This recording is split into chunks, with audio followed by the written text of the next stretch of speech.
siempre es bueno tener los artículos originales, ¿no? Los artículos, perdón, iniciales, ¿no? Porque nos da una visión, digamos, fundamental, ¿no? De cómo ellos han asumido sus criterios para proponer esas fórmulas.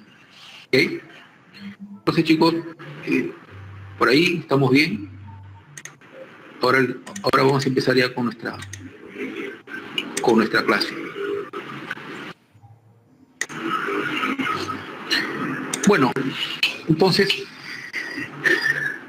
ustedes se preguntarán, ¿qué tiene que ver muros de contención con un problema de capacidad portante?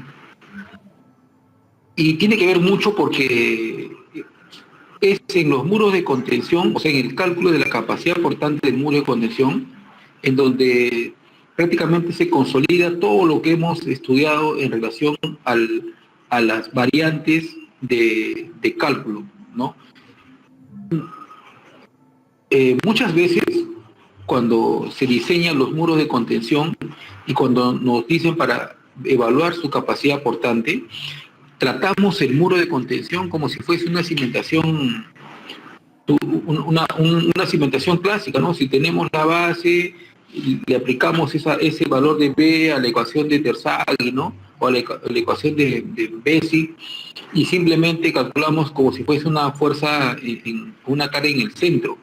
Y no es así. En un muro de contención, vamos a ver ahora, es un magnífico ejemplo en donde se aplica todo lo que hemos estudiado. Todo, absolutamente todo. Cargas excéntricas, se aplica cargas inclinadas, ¿no? Niveles freáticos, o sea, es un problema bien interesante, ¿no? Entonces, eso es lo que vamos a hacer. Y de paso también vamos a aprovechar en hablar un poco de muro de contención y como un tema, ojalá que alcance el tiempo, si no lo dejamos para la siguiente semana, vamos a utilizar el slide, ¿no? Que es un programa de estabilidad LUDES, dado que un muro de contención se diseña bajo varios criterios, ¿no? Con criterios digamos, factores de seguridad en condiciones externas, ¿no? Fallas externas y fallas internas. Y dentro de las fallas internas aparece la verificación de la capacidad portante. Entonces, ojalá que alcance el tiempo, si no lo dejamos para la siguiente semana. Bueno, esto es rápido, esto ustedes seguramente ya lo conocen, pero es bueno mencionarlo. Un muro de contención es una estructura que va a estar sometido a diferentes condiciones de carga. Uno de ellos va a ser el empuje activo, el empuje pasivo, que actúa como una fuerza de restricción a favor de la estabilidad. En este caso de este muro no hay empuje pasivo. El peso. ¿Cuál? Las dígitas para que participes. No hay. No sé.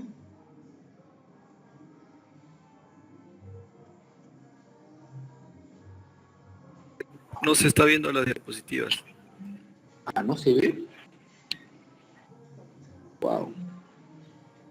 No se está viendo, pero sí se ve en el... Sí se está viendo, chicos. A ver, alguien que me confirme que no se está viendo. Me parece que hay un retraso, ingeniero. No sé si se aprecia, pero está detenido en la primera diapositiva. A ver, ¿qué se ve ahí? La línea amarilla. Una fotografía, ¿no? Ajá. Sí, de motivación. Ya, a ver, qué raro, porque no he cambiado nada, pero igual, yo voy a repetir, no hay ningún problema. Ahí, ¿qué se ve? La pantalla total. La PPT en la parte de motivación. Ya, hay tópicos. ¿Sí? Sigue igual, ingeniero. A ver, entonces, ahí se ve. A ver, un ratito, creo que es esto de acá. Vamos a ver acá. Creo que mejor tengo que trabajar con la pantalla completa.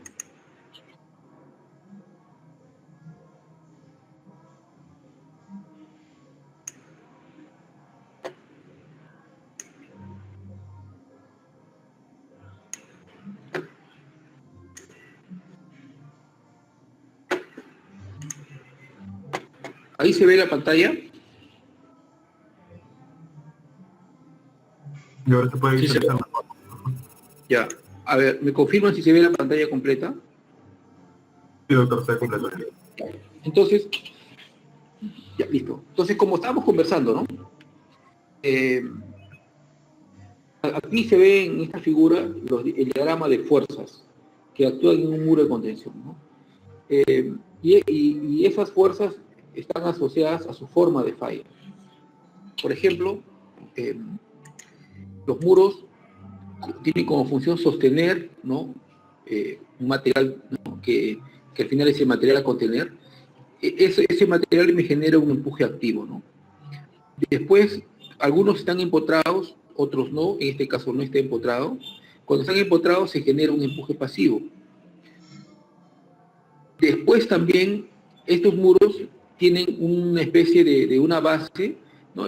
Por eso que se llama muro emboladizo, y el material que está por encima de la base, que sería el relleno, ese material también me genera un esfuerzo y es parte de la estructura del muro.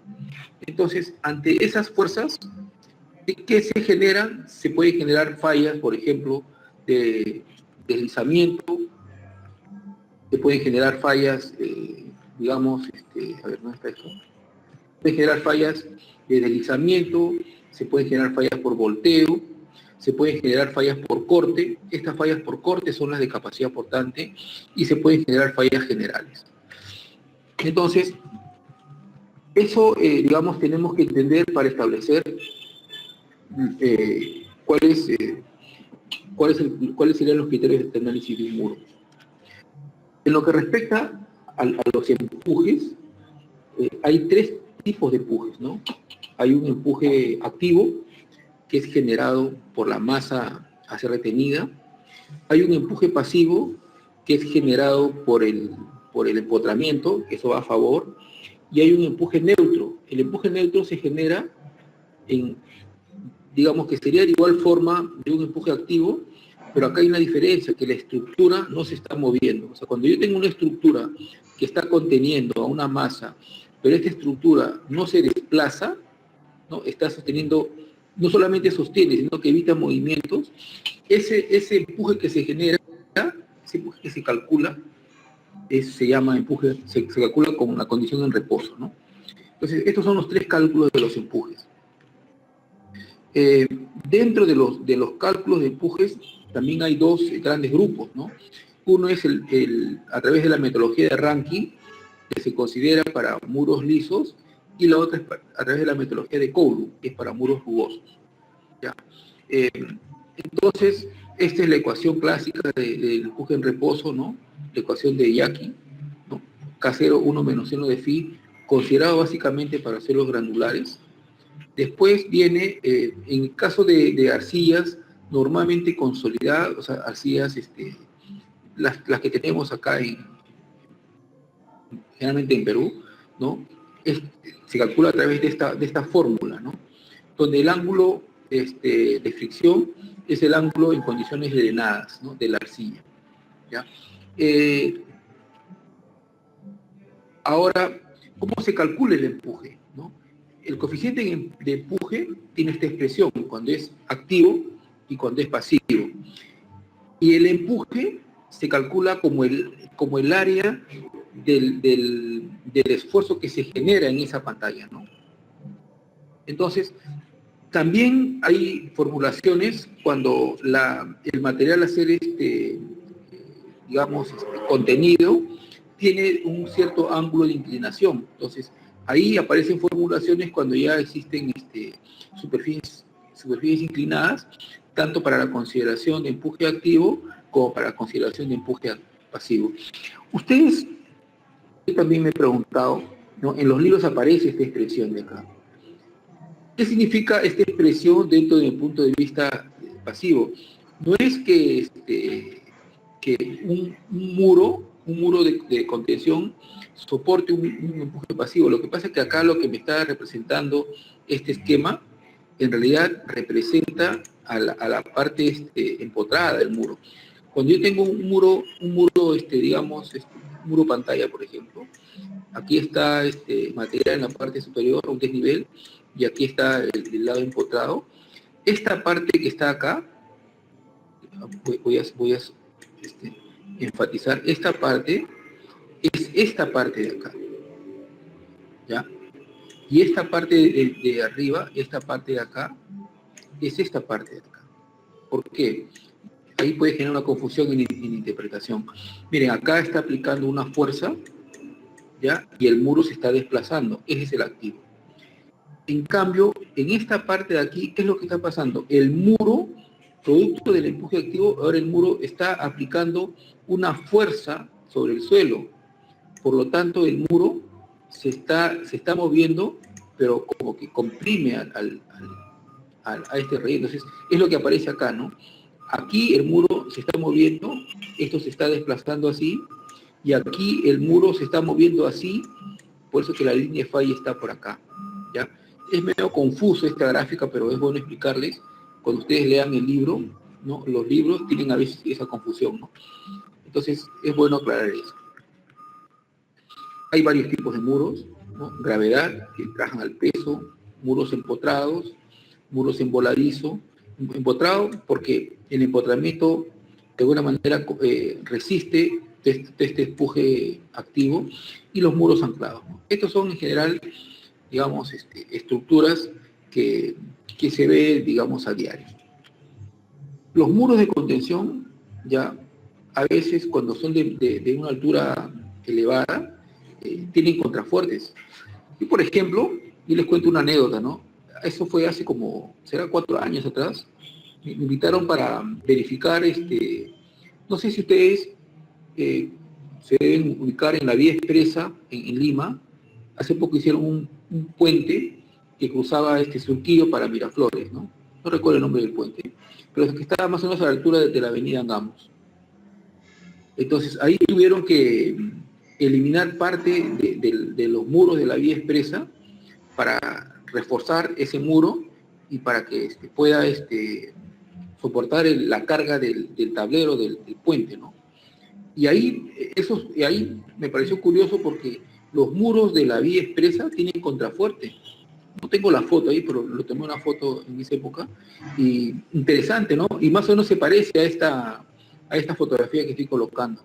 Yo la verdad que no, todos los muros que había visto eran muros, digamos, tipo digamos, emboladizo, ¿no? Pero nunca había visto así con un contrafuerte, ¿no? Entonces ahí lo vi, me pareció interesante y le tomé una foto. Entonces, yo supongo que todos los muros de la vía expresa deben tener esa forma, me imagino, bueno, cuando tienen alturas mayores. Entonces, los muros, en general, cuando uno va a hacer el diseño, ya tienen uno parte de un predimensionamiento, ¿no? Entonces, es bueno conocer este prediseño. Por lo tanto, este prediseño nosotros lo consideramos en nuestros cálculos y tenemos que verificar. O sea, este es un prediseño que es geométrico, pero, por ejemplo, este prediseño no ha considerado posibles cargas distribuidas, no ha considerado, por ejemplo, posibles rellenos de más peso, no ha considerado, por ejemplo, en este caso, niveles freáticos que puedan ocurrir por aquí. Entonces, ¿qué es lo que hace? ¿Qué es lo que uno hace? Plantea esta condición geométrica, considera todos los parámetros, digamos, reales, ¿no? Y después uno verifica si realmente esta dimensión cumple los factores de seguridad. Y si no cumple, lo que tenemos que hacer es aumentar, por ejemplo, la base, ¿no? O aumentar el empotramiento, ¿no? Ahora, ¿aumentaremos la altura? No, pues, porque la altura es parte del diseño, ¿no? Si a mí me dicen que yo aquí tengo un desnivel y aquí voy a hacer una autopista, entonces, y aquí me dan el fondo o el nivel de la autopista, entonces yo tengo que proyectar un muro que tenga como dato esta altura de acá, ¿no? O sea, esto no va a cambiar, ¿no? No puedo hacer un muro acá que aparezca a una altura mayor, no. Esto no. O sea, la altura generalmente es un dato fijo. Lo que puede cambiar es la base, ¿no? O el espesor, ¿no? O esta parte de acá, este lado va hacia atrás, o quizás puedo colocar un relleno más compacto, pero no la altura, ¿no? Va a depender de cada proyecto, ¿ya? Entonces, aquí hay un tema también que es bueno conocer, ¿no? Como les dije, ¿no? Hay dos criterios de los empujes. el criterio de ranking, que es básicamente para suelos o para muros lisos, y el criterio de Coulomb, que es generalmente, en realidad para los dos, pero la formulación ha sido muy minuciosa para muros que tengan fricción. Entonces, ¿cuál es la diferencia de los dos? Que cuando yo dibujo el muro, acá está el esquema, me voy a la parte trasera del muro, yo trazo una línea imaginaria, ¿ya? Y sobre esta línea imaginaria va a actuar el empuje, ¿no? Igual en este caso, ¿no? Trazo una línea y aquí actúa el empuje. Cuando el terreno es horizontal, el empuje es paralelo, ¿no? También es horizontal.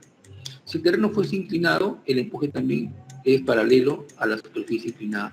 Eso hay que tomarlo en cuenta en los cálculos, ¿ya? Este es el criterio de ranking. El otro criterio, el de Coulomb, ahí sí, el empuje va directamente sobre el muro. Es una hipótesis, es un criterio de diseño, ¿no? Es un criterio de cálculo. Eso, digamos, no es discutible, ¿no? Salvo que ustedes propongan otra propuesta y, bueno, es su propuesta, pero tenemos que aceptar estos criterios, si no, sería una propuesta mejorada, ¿no? No podemos llamar criterio de Coulomb y asumiendo que esta fuerza lo estoy aplicando acá, ¿no? Yo no digo que lo que ustedes están proponiendo está mal, puede ser que esté bien, pero ya no es Coulomb, es otra cosa, ¿no? Eso ya le pondrían otro nombre, ¿ok? Modificado quizás. Entonces, hay que entender, ¿ya? Hay que entender estas formas de aplicación de los empujes. Entonces, en el caso del criterio de Coulomb, ya eso lo vamos a ver después, ahí aparece ese ángulo de fricción, ¿no? Ese ángulo de fricción del suelo entre el muro. Sin embargo, ese ángulo de fricción que se considera a veces no es medible, no se puede medir, ¿no? ¿Y qué es lo que Coulomb propone? Simplemente el ángulo de fricción, o sea, si no hubiese ángulo de fricción, el empuje sería totalmente perpendicular a la superficie. Entonces, ¿cuál es la propuesta de este autor? Es que cuando asigno un grado o una fricción por el material, lo que en realidad estoy haciendo es el empuje, la aplicación del empuje lo estoy variando en ese ángulo.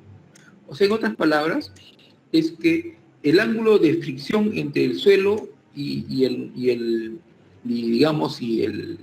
muro lo asocio a una inclinación del empuje. Esa es una hipótesis. Entonces, hay que tomar en cuenta qué significa eso. Si yo tengo aquí el muro y el empuje es perpendicular al muro, y si yo asigno, ¿no?, digamos, sin saber valores altos, entonces, imagínense, es como si esto fuese un radio, ¿no? Si yo asumo un valor alto acá, al final la componente, voy a colocar con otro color, voy a descomponer esta fuerza, va a ser una componente así y una componente así. El hecho de asignar un valor de coeficiente o de interacción suelo-estructura mayor, ¿qué es lo que estoy haciendo, señores?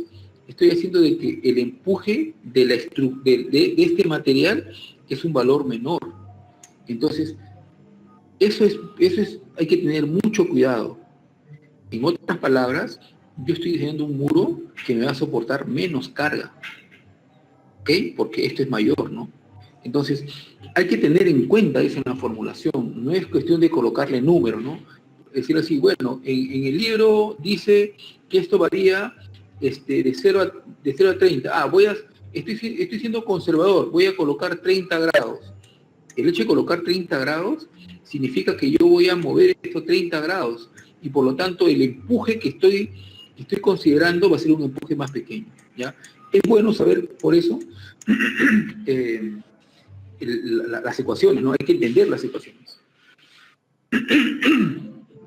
Bueno, ese era un comentario para que lo tomen en cuenta cuando hagan su diseño, ¿no? Los criterios de estabilidad están asociados a los posibles movimientos. Y esos posibles movimientos se tiene que establecer un criterio de estabilidad. Por ejemplo, el deslizamiento. ¿Qué significa una falla por deslizamiento? Que la estructura se va a mover en este sentido. Entonces, como yo sé que va a existir esta falla, yo tengo que establecer un criterio para que no falle. Entonces, ese criterio se llama factor de seguridad. Entonces digo, yo tengo que establecer un criterio para que no falle. Entonces, ¿eso qué significa? Significa lo siguiente. Si yo sé que esto es la fuerza actuante, ¿ya? Estoy asumiendo una fuerza, ¿no? Condensando todas las fuerzas en ese sentido. Entonces, para que esto no falle, yo tengo que generar una fuerza mayor a esta fuerza. ¿Cuánto mayor? Puede ser el doble, puede ser el triple. Ese mayor es el factor de seguridad. Si yo aquí asumo 2 y esto vale como 1, entonces esto va a valer como 2. Ese es el concepto de factor de seguridad, ¿no? Está asociado a la forma de falla, ¿ya? Entonces, yo puedo establecer también para el volteo, para la capacidad de corte, que es la capacidad portante, y para la falla general. Si yo detecto otra forma de falla, entonces tengo que establecer un factor de seguridad para esa forma de falla. ¿Ok, señores? Eso es bueno tomar eso en consideración en nuestros cálculos.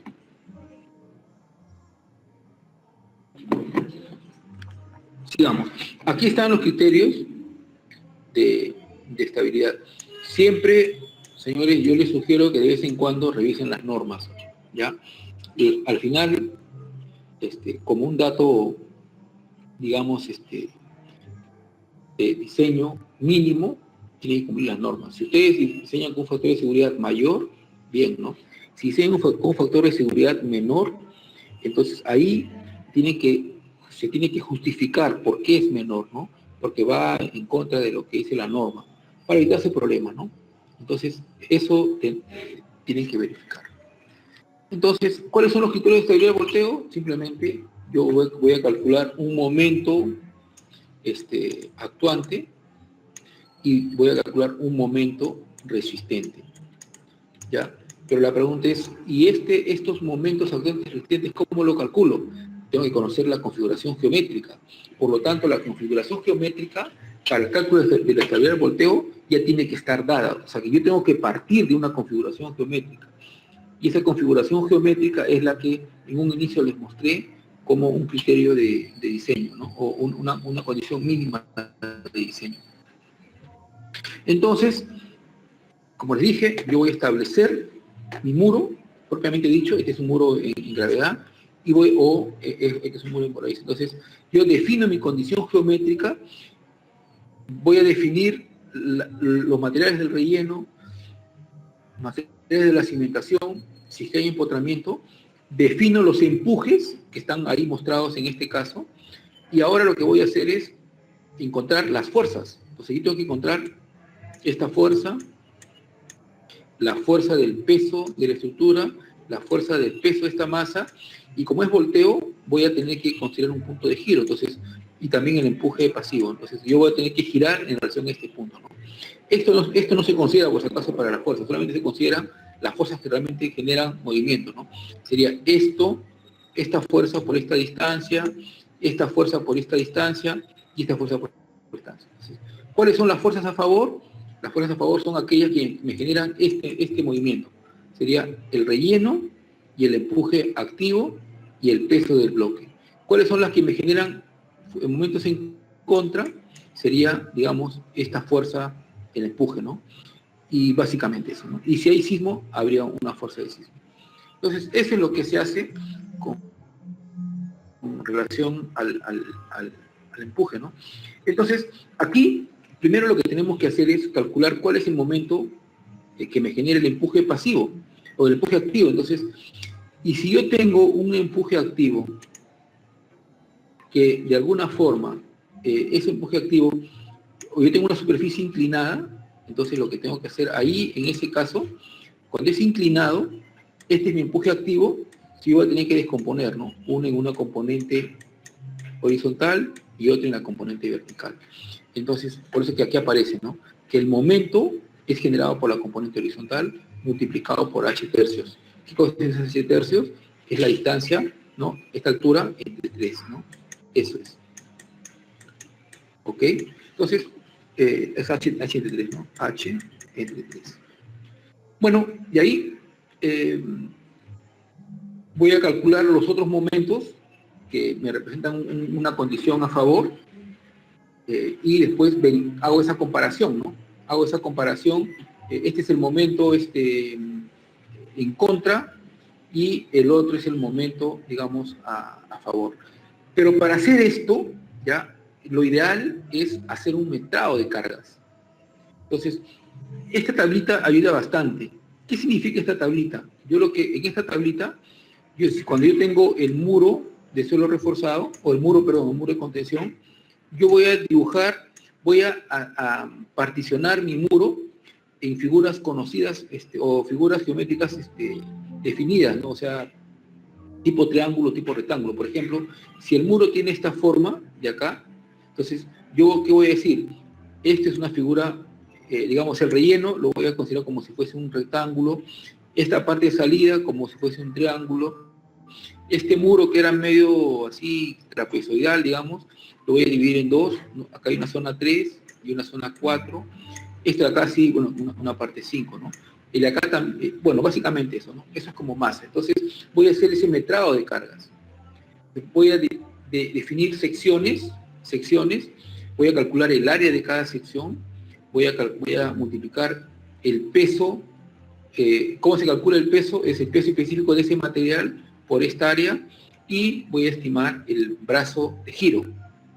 Entonces, pero aquí se van a calcular, digamos, todos los momentos resistentes. O sea, este gráfico va a ser básicamente para calcular los momentos resistentes.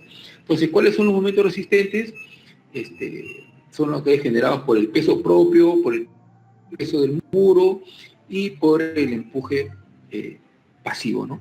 Y aquellas fuerzas que me generan estabilidad, ¿no? Básicamente. Entonces, uno establece este cuadro. Ahora, cuando hagamos un ejemplo, va a quedar claro. Después, una vez que de este cuadro, ¿cuál es lo importante? Que yo tengo los momentos resistentes y tengo también el peso total. Entonces, como tengo un momento resistente, entonces yo ya tengo este momento resistente calculado. Y el momento actuante lo calculo o lo obtengo del efecto del empuje activo, que es la carga o el empuje activo horizontal multiplicado, este es la componente horizontal y multiplicado por h tercio, ¿no? Y eso tiene que ser mayor o igual que 2. Para el deslizamiento, de igual forma, yo tengo de calcular la componente horizontal del empuje activo y con la componente horizontal de la resistencia. Pero ¿dónde se da esta resistencia? Esta resistencia se va a dar básicamente en esta unión, ¿no? En la interacción de la base con el suelo. Y después también va a haber, aparte de eso, el empuje pasivo. Este es el que me genera el desplazamiento, y estos dos van a contener este desplazamiento. El empuje pasivo lo puedo obtener igual con las ecuaciones, ¿ya? Aquí, este empuje de acá, o esta resistencia, se obtiene a través de esta ecuación. Y esta ecuación, señores, esta ecuación de acá sería. Esta ecuación no es otra cosa más que la ecuación de Mohr-Coulomb. Ustedes se dan cuenta, miren, acá tengo la base del muro, acá tengo el peso total, según mi metrado de cargas, el peso total es sumatoria de B. Entonces acá tengo sumatoria de B. ¿Y cómo sería mi fuerza resistente? ¿Se acuerdan? Esto sale de Mohr-Coulomb, pues. Mi esfuerzo de corte aquí es igual. C, el parámetro C de este material, sería C, más la tangente del ángulo de fricción de este material por el esfuerzo normal. ¿Cuál es el esfuerzo normal? Esta sumatoria entre el área, ¿no? Sumatoria entre el área. Ahora, este es el esfuerzo cortante. Si lo multiplico por el área a todo, ¿qué voy a tener? Fuerza. Entonces, a todo lo voy a multiplicar por área. Entonces, esto con esto se va, y acá me queda C por el área, ¿no? O sea, C por el área más tangente de phi por sumatoria de fuerzas verticales, nada más. Más tangente de phi por sumatoria de fuerzas verticales. Y acá están, miren. Sumatoria de fuerzas verticales, tangente de phi y C por el área. ¿Y cuánto vale el área? B por 1. Después acá aparece B. ¿Y por qué aparece acá delta? Lo que pasa es que esto es la interacción suelo-estructura. Entonces, generalmente el delta es un valor de K1 por, perdón, a ver.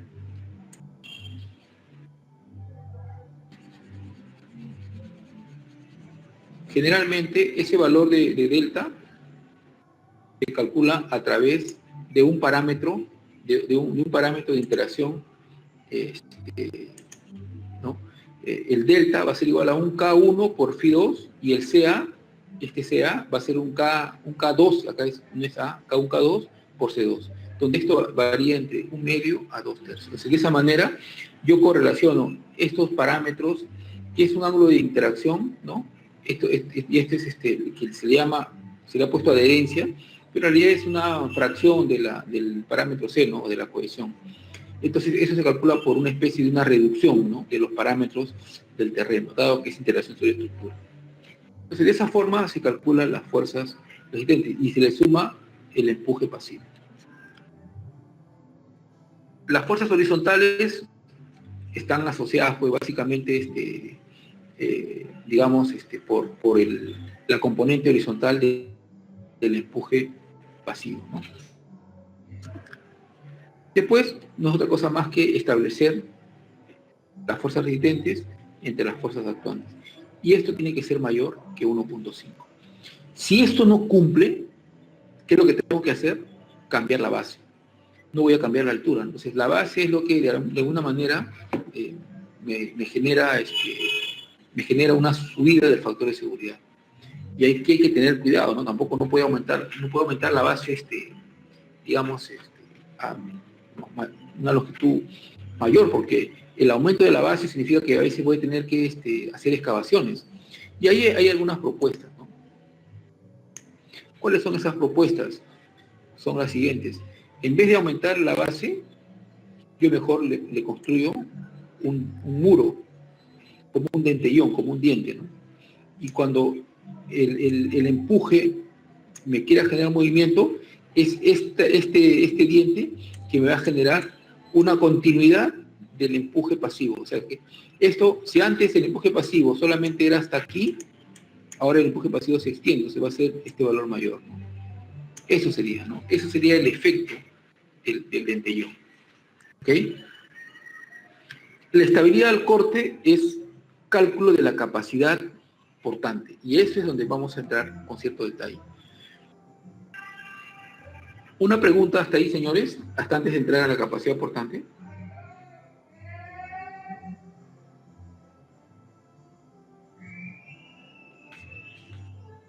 ¿Alguna pregunta?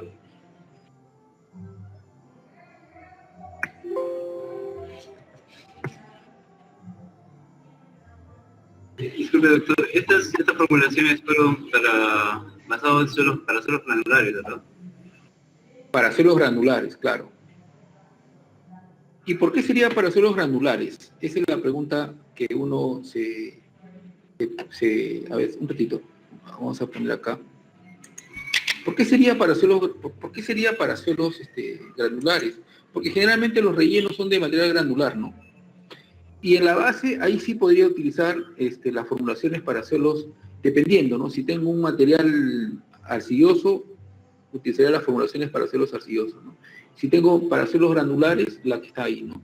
Pero eso básicamente va a cambiar en el empuje. O sea, el empuje es lo que, digamos, se va a modificar, ¿no? Entonces, eso sería digamos, la consideración. Disculpe, una consulta. Lo que pasa es que en una oportunidad se tuvo que hacer un muro de contención vaciado directamente sobre el suelo arcilloso porque ya era terreno colindante. Entonces, en ese caso me parece que usando Rankine hay una especie de altura crítica o algo así que reduce, digamos, la altura del empuje. ¿Eso tendría alguna creencia en ese aspecto? ¿Cómo altura crítica? No entendí eso. Lo que pasa es que vi en las formulaciones de Rankine que, digamos, se tiene la misma fórmula, pero le resta el valor de la cohesión por la raíz de la... Ya. Se resta bien. Ya entendía por dónde va la pregunta. Un ratito, ¿ya? Un ratito. Un ratito.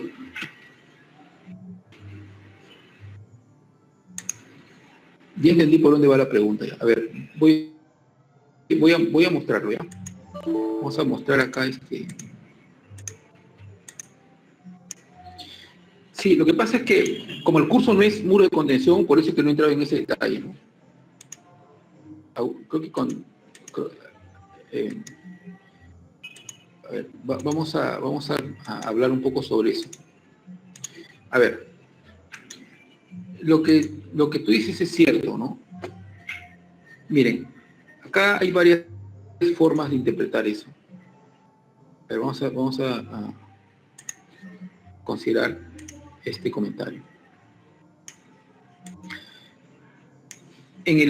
Estrictamente, ¿no? Cuando uno va a diseñar un muro de contención, ¿no?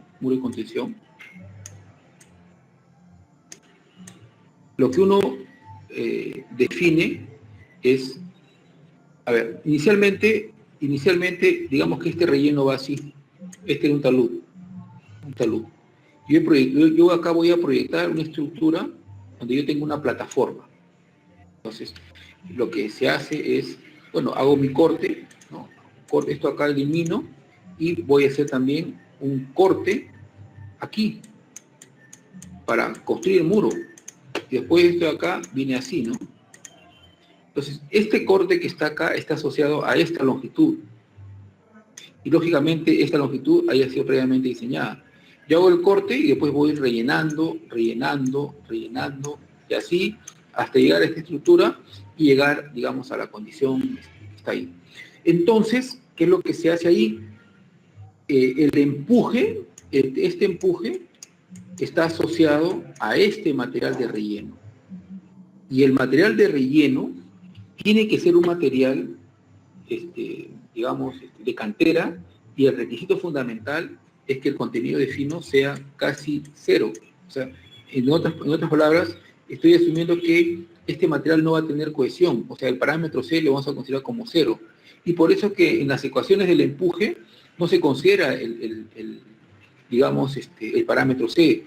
Pero si yo tengo otra situación, por ejemplo, yo tengo, como mencionó ahí, digamos, tengo este talud, y yo quiero proyectar un muro, ¿no? Para digamos, voy a hacer, por ejemplo, acá un corte, y aquí voy a hacer una estructura. Entonces, yo puedo proyectar la siguiente forma, ¿no? Yo proyecto el corte, como es una arcilla, ¿no? me permite de repente hacer cortes verticales, hago el corte vertical, y en vez de darle base para este relleno, para no excavar, se lo puedo hacer así. No sé si eso habrá sido su caso, de que me está preguntando, ¿no?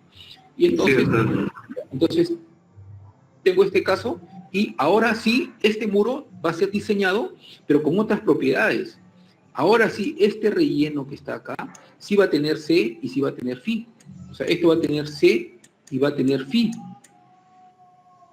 Y lógicamente, digamos, los métodos de análisis van a ser los mismos, solamente que acá voy a tener esta parte de acá, ¿no?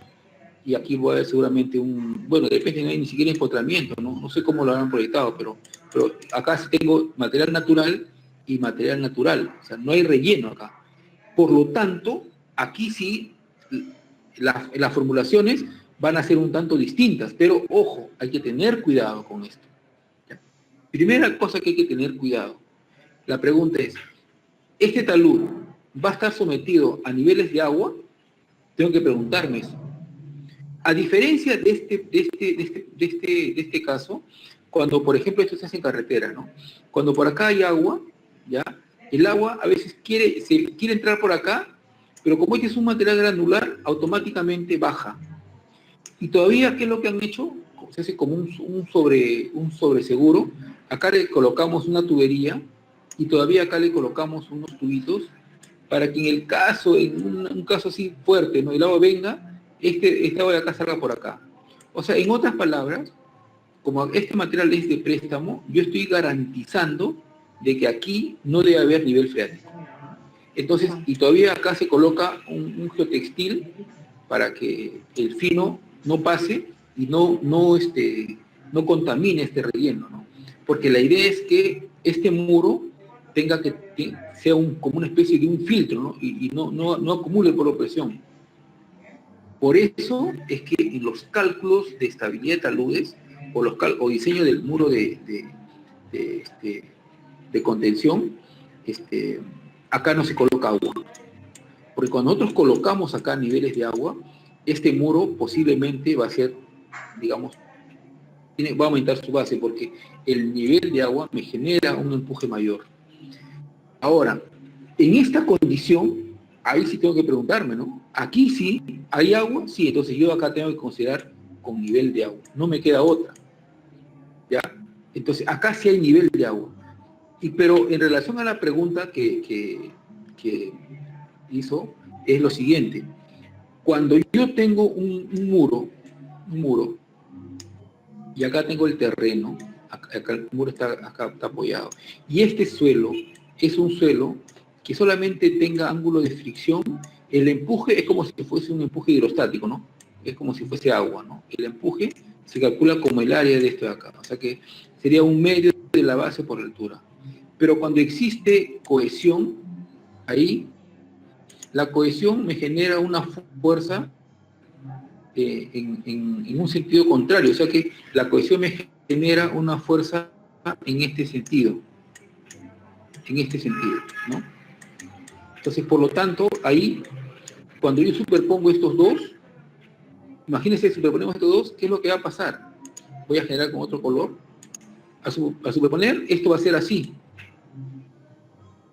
Esto va a estar como que en tracción y esto va a estar en compresión. O sea que, en otras palabras, eso va a hacer de que esta parte de acá, el suelo, se separe del muro.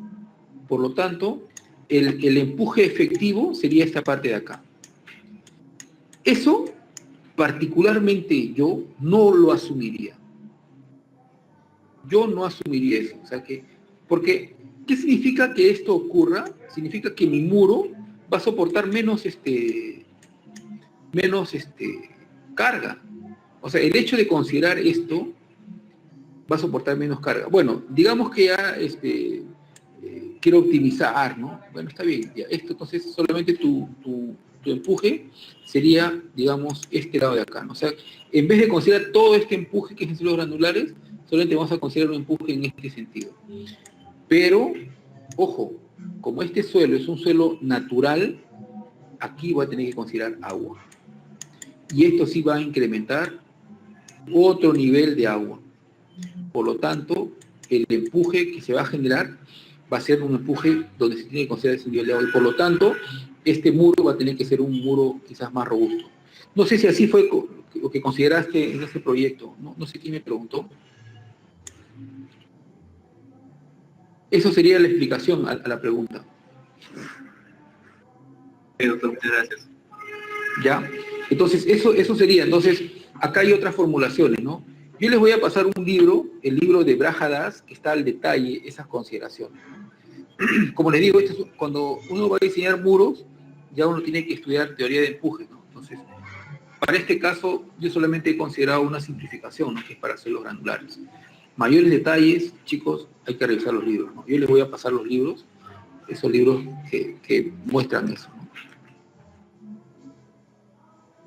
Bueno, entonces, ¿qué pasa con discapacidad cuando, bueno, como que dio un espacio para preguntas? ¿Qué pasa ahora cuando, bueno, no sé si tiene alguna pregunta?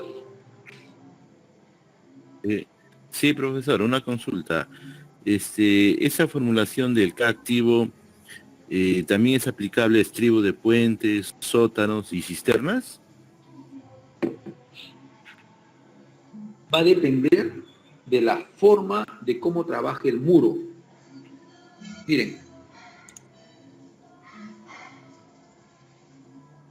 A ver, por ejemplo, A ver, vamos a abrir acá. Por ejemplo, yo voy a diseñar un muro de contención. Ojo, miren lo que estoy diciendo, un muro de contención. Acá está el terreno y acá está empotrado. Este muro de contención, como hipótesis, se considera que este muro va a tener un desplazamiento. Pequeño, pero desplazamiento. Es a partir de esta consideración en que se generan, digamos, el criterio de empuje activo. Porque yo admito un desplazamiento, se genera esta rajadura y el empuje activo actúa. Pero si yo tengo mi muro, este muro de acá, y este muro es parte de un bypass, ¿no? Que digamos que es algo así como esto, ¿no? Y acá voy a colocar acá una viga. No sé cómo le llaman, creo que le llaman estronga, creo. Una viga así. Entonces, ¿qué quiere decir? De que este muro no se va a desplazar. O sea, no va a ocurrir esta condición.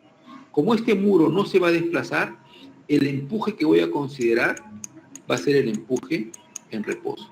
Porque el empuje en reposo considera que el desplazamiento es igual a 0. Ahora la pregunta es,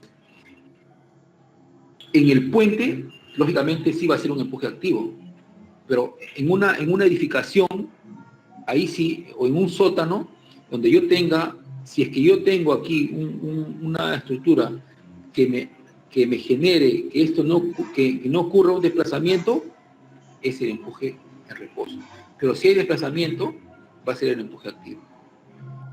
Entonces, tendríamos que ver ese caso en particular, ¿no? No sé cómo se ha planteado. ¿Ok? No sé si respondió a su pregunta o quizás tiene alguna aclaración. Bueno, para un sótano sí hay vigas, ¿no? Pero en un puente, bueno, generalmente pues el apoyo es como un tipo, el amortiguador es el neopreno. ¿Cómo se considera ahí? Ahí no, pues ahí va a ser como esto de acá, ¿no? Porque el neopreno simplemente es no es un apoyo rígido, o sea, no es una condición de desplazamiento cero, ¿no? Este muro se puede mover. Ahí sería un empuje activo, no sería un empuje en reposo. Ojo que el empuje en reposo me genera valores mayores. El empuje en reposo, para que este valor, generalmente este valor vale, por decirlo así, no vale 0.35, ¿no? El empuje pasivo vale casi 3. Este es un intermedio, ¿no? Esto a veces vale 0.0 o digamos 1, ¿no? Algo así, ¿no? O 0.8, una cosa así, ¿no? Entonces, este empuje es mayor que el empuje activo. El empuje en reposo es mayor que el empuje activo. Entonces, por lo tanto, si yo voy a considerar esta condición de restricción, mi muro va a soportar más carga. O más carga como empuje, ¿no?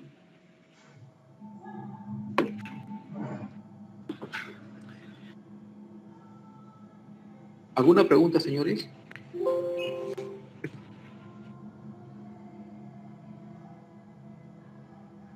Parece que no hay preguntas.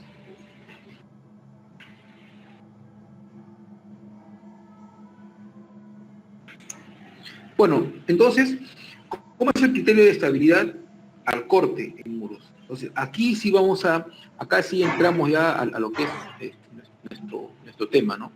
Bien, el criterio de estabilidad por capacidad de carga, ¿ya? Acá tenemos que verificar la carga última entre la carga máxima. ¿Qué cosa es la carga última? La carga última es la carga que soporta la cimentación. Esto es la carga que soporta la cimentación. Esto se calcula con las ecuaciones de Bessig, de Meyerhof, ¿no? Y esta carga máxima tiene que ver con la estructura, esto tiene que ver con el esfuerzo, digamos, máximo, ¿no? Del puente, ¿no? Las cargas que llegan a ese punto. Entonces, para eso, ojo, miren, esto es digamos, la distribución de fuerzas que se genera en un muro. En un muro de contención va a haber una fuerza horizontal, ¿cierto? Va a haber una fuerza vertical que está asociada al peso del muro. Por lo tanto, estas dos fuerzas me generan una resultante.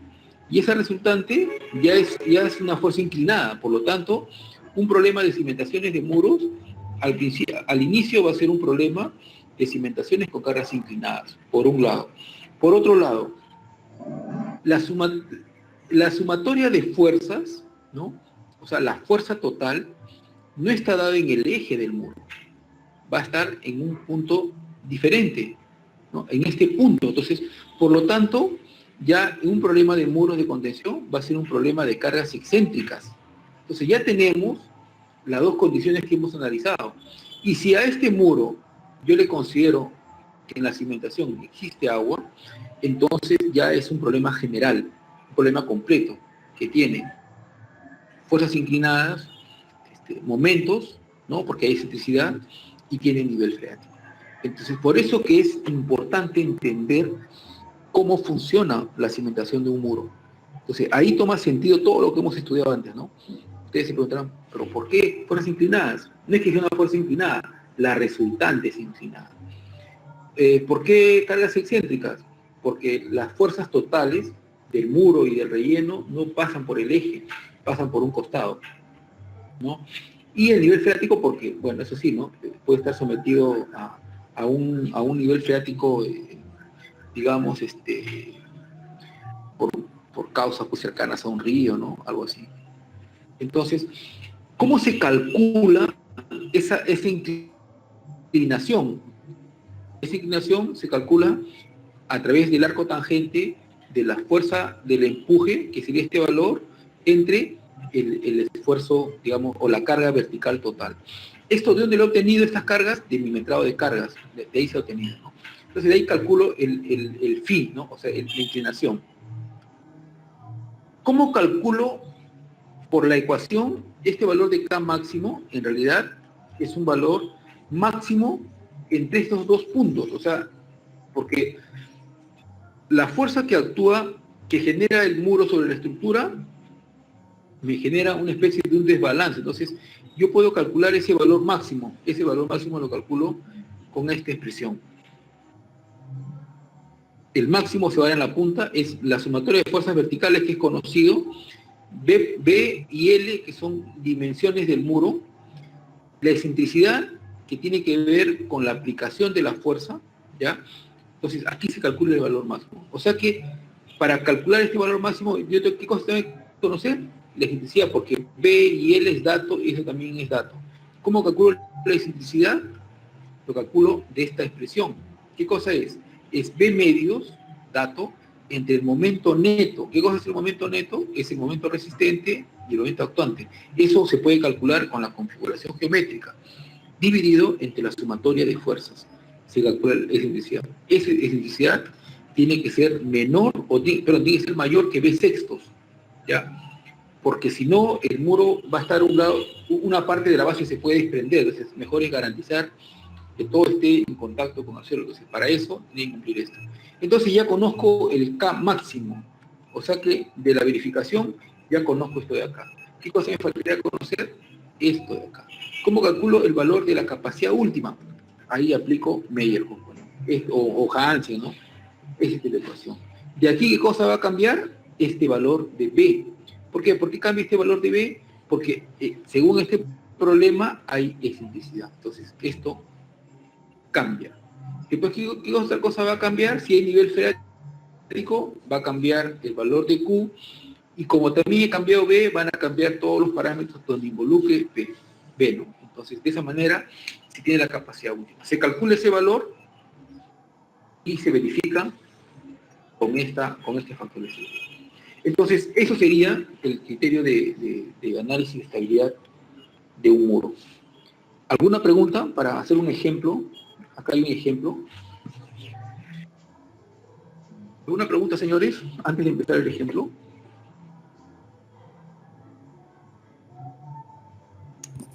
Una pregunta, y para la condición sísmica, ¿cómo se considera? La condición sísmica, esa es una buena pregunta. Eso lo vamos a ver en la siguiente clase, porque esos son como misceláneos. La condición sísmica, hay dos consideraciones. La primera consideración sería una reducción del material, ¿no? O sea que me olvido de todas las ecuaciones y digo, voy a reducir el material por que la reducción sea un 80%, o sea, multiplico al C y al Phi por un 80%, ¿ya? Y hago los cálculos. Ahí, ¿qué voy a tener? Un parámetro, o sea, una condición de capacidad portante reducida por sismo, ojo, y a la vez tengo que considerar la fuerza de sismo, y ahí verifico. La otra fórmula es una reducción de los factores de carga, o sea que, a ver, vamos a ver un poco a ver acá.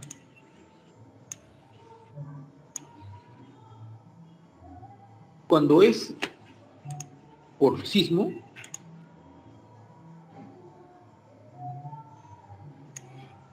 existen unas formulaciones que se los voy a pasar. Creo que el libro ustedes ya lo tienen. Si no lo tienen, yo se los vuelvo a pasar. Por favor, verifiquen en lo que se ha colocado en la semana 1. A la cimentación, esta es la cimentación. La cimentación, la capacidad, digamos, última, está asociado con un C, ¿no? NC, pues viene un C, acá viene un SC, ¿no? Un SC, ¿no? Y así, ¿no? Un DC, y así por varias cosas. Entonces, esta parte de la ecuación son los factores de carga. Y estos factores de carga dependen de C. Entonces, cuando es una condición sísmica, estos son los que cambian. Y hay unas formulaciones, o sea que hay unas formulaciones de NC donde se considera la aceleración máxima del sismo. Y ahí, con esta aceleración máxima, va a cambiar toda esta ecuación. O sea que, en otras palabras, la capacidad última se va a reducir. O sea, de lo que estáticamente era así, ahora se va a reducir así. Pero ojo, esa capacidad última es una reducción, digamos que puede ocurrir o no también. Entonces, por lo tanto, esta reducción yo lo tengo que va a tener un factor de seguridad menor, ¿no? El factor de seguridad sin sismo es 3, con sismo es 2.5.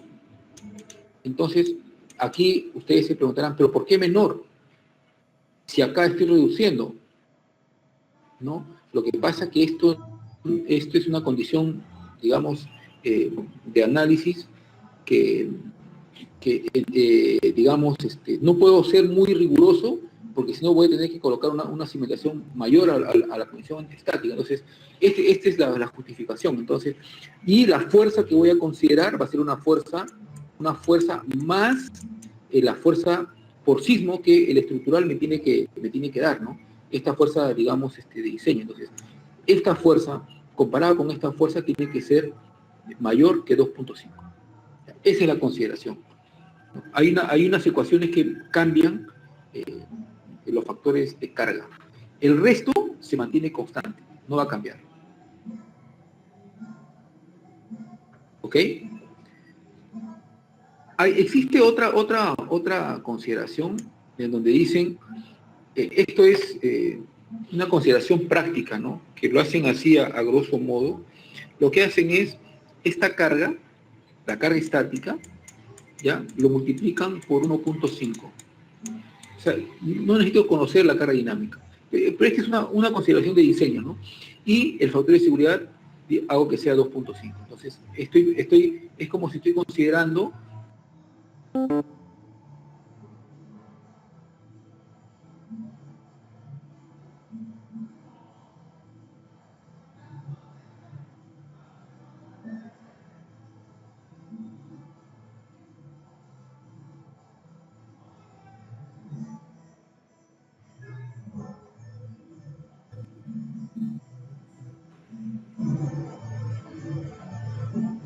You are now muted. ¿ok? Sí. Doctor, buenas tardes.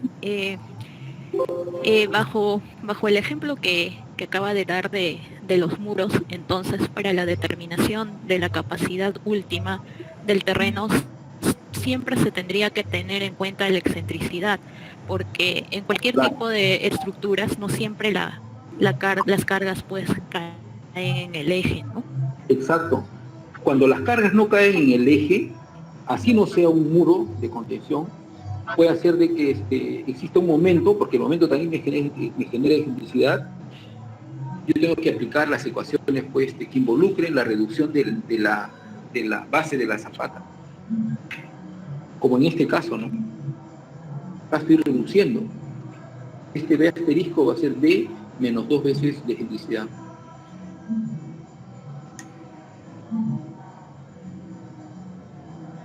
¿Ok? Entonces siempre el cálculo de la capacidad portante en muros tiene que considerar este procedimiento que les acabo de decir. ¿Ya? Muchas veces yo he visto verificaciones de capacidad portante y asumen que la zapata de un muro de contención es una zapata donde la carga donde la carga está en el eje, ¿no? Y eso es un riesgo, ¿no? Puede ser de que estoy estimando factores de seguridad o condiciones no reales, ¿no? O no es que no sean no reales, sino que no contemplan ese efecto de la electricidad. Y ustedes también se dan cuenta que también las cargas van a ser mayores, ¿no?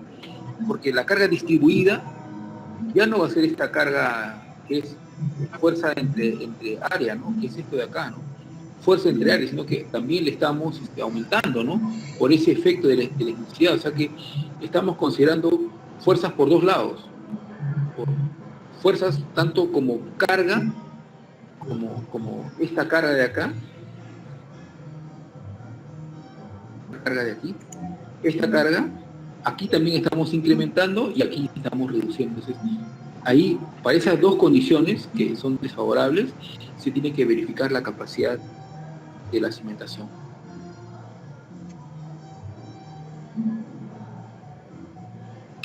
¿Alguna pregunta?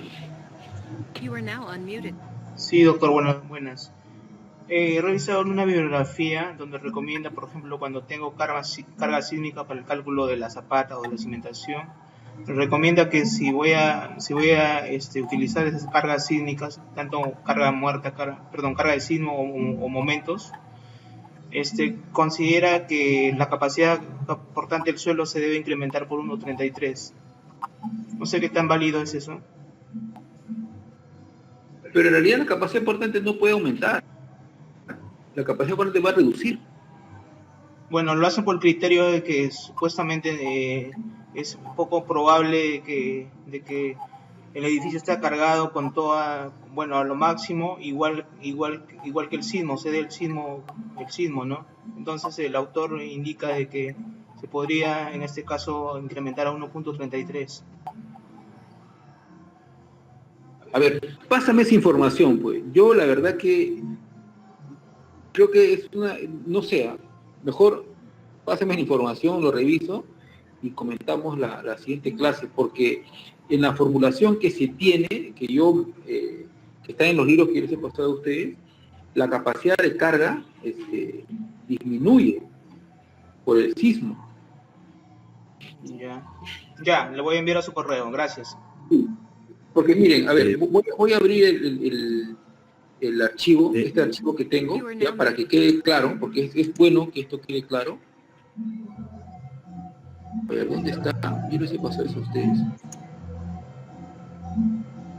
Ingeniero, pero eso también está en la norma para esta consideración.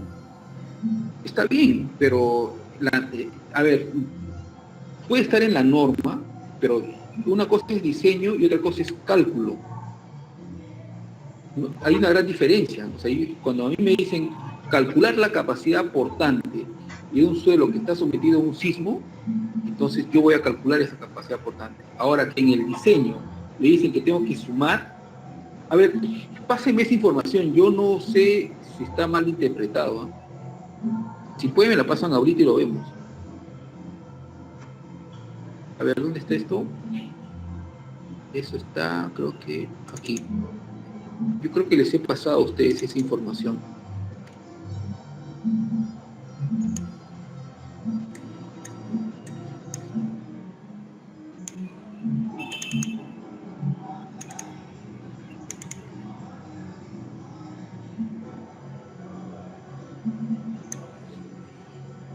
¿Está que se debe aumentar la capacidad portante? ¿En serio? No sabía eso, ¿eh? Sí, voy a buscar la información y se lo voy a enviar. Pero Sí. estamos ¿De hablando verdad? de la etapa del diseño de la cimentación ya. Ustedes tienen este libro, ¿sí o no? Yo a ustedes les he pasado este libro de acá, ¿cierto? Han verificado en la carpeta, chicos, creo que no han verificado. A ver, acá está. Acá está. Esta es la propuesta de Richards. Acá está, justo.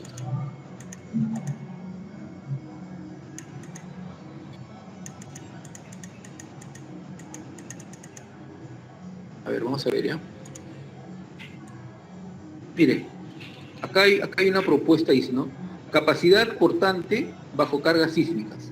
¿Todos ven el libro? ¿El archivo del libro? ¿Me confirman, por favor? Sí, sí se ve. Ya, entonces, ya, mire, acá están las formulaciones, ¿no? Este es tal cual, ¿no? Tal cual. Y aquí propone una cosa interesante. Aquí está mostrando los parámetros digamos, de carga, ¿no? De carga para una condición estática, ¿no? Entonces, acá está la formulación. Y acá dice, ahora vamos a considerar el efecto del sismo a través de la aceleración. Entonces, acá se considera un parámetro que le llaman teta, que no es un ángulo, sino que le llaman teta. Y al final proponen este gráfico de acá. Miren, proponen este gráfico. Proponen, dado el digamos, el ángulo, digamos, un ángulo de fricción, por decirlo así, ¿no? 40 grados, un valor de teta que está asociado con el sismo, vamos a decirle que sea 0.4, 40 grados, o 30 grados, por ejemplo, 30 grados que es esta línea, y 0.4, aquí estamos hablando de ¿cuánto? De 0.3. ¿Qué cosa es 0.3? Es N de sismo entre el N estático. Entonces, ¿qué significa eso? Que el N de sismo está, o sea, el N que conocemos estáticamente, lo estamos reduciendo por 0.4, o le estamos multiplicando por 0.3. ¿Se dan cuenta? Este N que yo considero en mi ecuación, ahora va a ser menor. Y cuando ese valor lo reemplazo en mi fórmula general, lógicamente me va a dar un valor de capacidad portante menor. Entonces, la capacidad portante, cuando ocurre un sismo, va a ser disminuida, pues. Ahora, lo que pasa, eso debe ser una condición de análisis, ¿no? Es una hipótesis, ¿no? O sea, yo voy a hacer voy a maximizar por un lado y voy a minimizar por otro lado. Pero yo la verdad no creo que se aumente la capacidad portante, ¿eh? Porque no tiene sentido. O sea, como sentido físico no tiene sentido. Como un sentido de condición, quizás pueda ahí, es una condición de diseño, ¿no? Pásenme esa información y yo lo leo y lo discutimos la semana que viene. Porque me parece interesante entender ese fenómeno. Doctor, no sé si podría comentar. Yo también he visto ese tema de amplificar, digamos, la capacidad en etapa de diseño, y por ahí leí algo así como que se justificaba por el hecho de que como la acción sísmica es dinámica y rápida, digamos, como que se lo tendría, digamos, a aumentar pues, su resistencia, ¿no? Justamente por esa rapidez, digamos, en la aplicación de la carga. A ver, yo les diría una cosa. ¿Se aumenta la resistencia o hay un factor que quizás lo estamos confundiendo como amplificación, sino que es un factor que corresponde al lado superior que amplifica la carga? No sé si me dejo entender. Si yo tengo una expresión, ¿no? un cociente, ¿no? A entre B, ¿no? A entre B. Y si yo cuando A es la fuerza actuante ¿no? Y B es la fuerza resistente. Cuando yo quiero reducir la fuerza actuante, o sea, ese valor de A yo lo voy a dividir entre 2. Pero cuando lo establezco esto en toda la ecuación, este 2 lo que está haciendo es está multiplicando a B. Y estamos pensando que estamos amplificando el B, sino que lo que estamos haciendo es reduciendo el valor de A. De repente le estamos dando esa interpretación. No sé si me dejo entender. Sí, doctor, sí. Es posible. Entonces puede ser de que quizás está bien como respuesta, pero por eso le digo, no quisiera opinar algo que no he leído, ¿no? Si ustedes me pasan esa información, yo encantado la siguiente clase, porque también me interesa verificar ese criterio, ¿no? Pero como hemos visto, según las formulaciones, ¿no? Porque aquí, señores, hay que entender una cosa. Criterios de diseño es uno, y reducción de la capacidad portante físicamente a través de sus ecuaciones es otra cosa, ¿no? Y es lógico que la capacidad portante de una estructura, cuando esté sometido a un sismo, se reduzca. ¿Por qué es lógico? Porque los parámetros de resistencia se van a reducir. Entonces la capacidad portante va a disminuir. De que en una hipótesis o un método, digamos, de estado límite, por ahí, ese valor de reducción se filtre y llegue a multiplicar al suelo, no es que aumentemos la capacidad del suelo, sino que quizás estamos reduciendo un factor que por cuestiones de fórmula no pensamos que es en el denominador, en realidad reduce el numerador, ¿no? Eso hay que interpretarlo. Si pueden, me lo pasan y lo chequeamos, ¿no? Este libro lo tienen, ¿no, señores? Yo se los he pasado, ¿eh? Por favor, revisen este libro.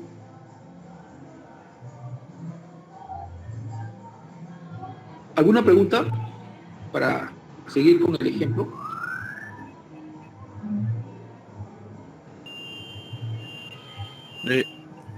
Una pregunta, profesor. ¿Y en la capacidad no interfiere el asentamiento? Depende de cómo yo pueda establecer mi condición de diseño. Hay diseños que están asociados por el asentamiento y hay diseños que están asociados por la capacidad portante. Por ejemplo, ¿no? ¿Qué tal si a mí me dicen diseñar mi estructura? Voy a diseñar mi estructura, que el asentamiento máximo sea 1 centímetro.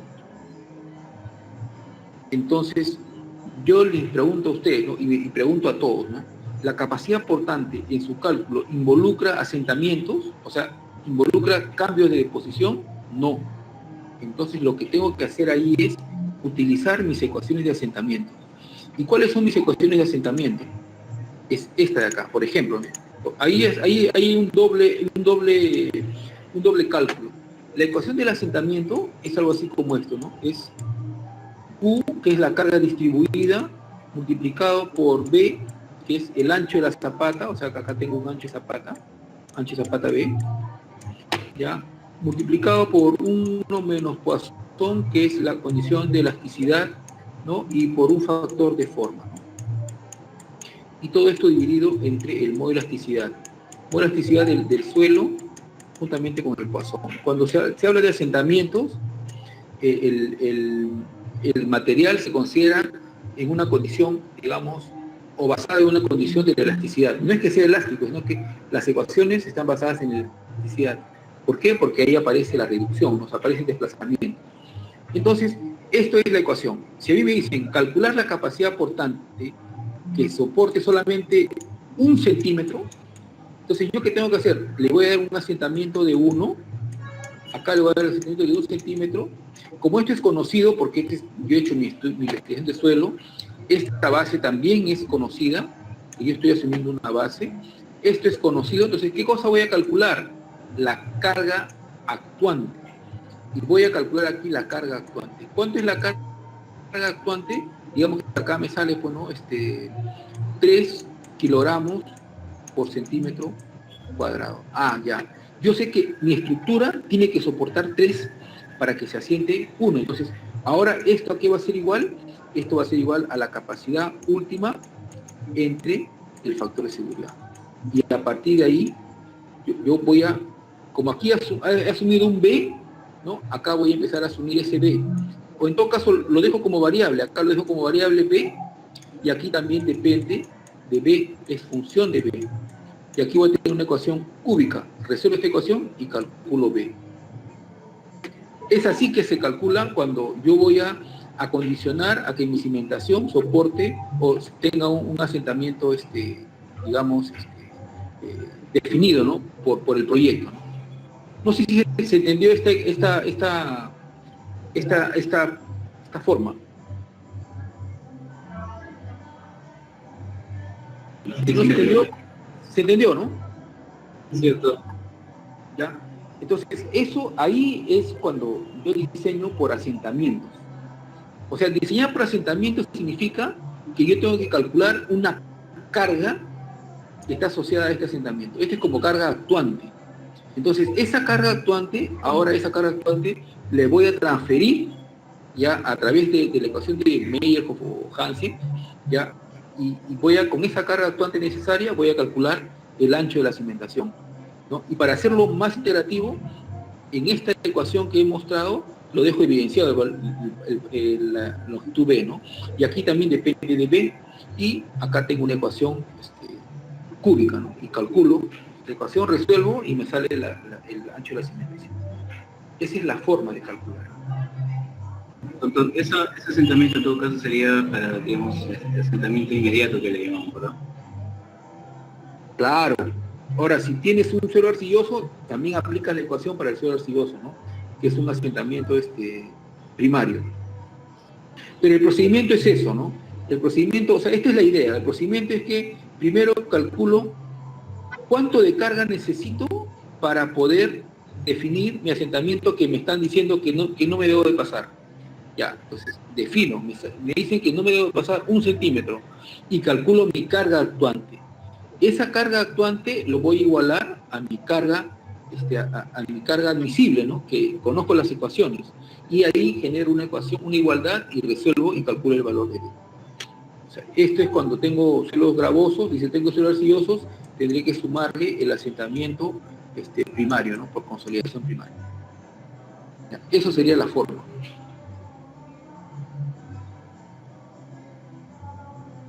¿Ok, señores?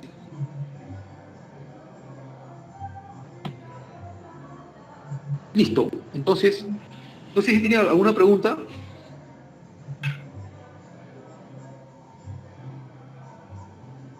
Una pregunta, profesor. Cuando uno, por decir, si en la fórmula esa que usted nos ha dado, por decir, lo hace para platea de cimentación, donde las dimensiones del B pues son demasiado grandes, entiendo que va a salir también una capacidad grande. ¿Esa es la capacidad o se limitaría por el asentamiento? ¿Te refieres al asentamiento o te refieres a la capacidad? No, para tener al final la capacidad admisible, ¿no? Para diseñar, ¿no? Ya, mira, acá hay una confusión. Y yo he tenido hasta algunas discusiones sobre eso y es buena la pregunta. O sea, no estamos en asentamientos, pero es buena la pregunta. Miren, chicos, ya, yo les voy a preguntar lo siguiente. Este es el asentamiento, yo les puse la ecuación, ¿no? Es igual a que a la carga distribuida, ¿sí o no? Por la base de la cimentación por 1 menos Poisson al cuadrado, multiplicado por un factor que está asociado a la forma y dividido entre el módulo de elasticidad. ¿Todos concuerdan con esta ecuación? Seguramente lo han visto. ¿Ya? Yo les hago la pregunta, así, por un momento nos olvidemos de esta ecuación. Si yo tengo una zapata de 2x2, y le aplico una carga de 1, digamos que se asienta, se va a asentar 1 centímetro, ¿ok? Ahora, si tengo una zapata de 10 por 10 y le aplico 1, ¿se va a sentar 10 centímetros o se va a sentar 1 centímetro o se va a sentar 10 centímetros?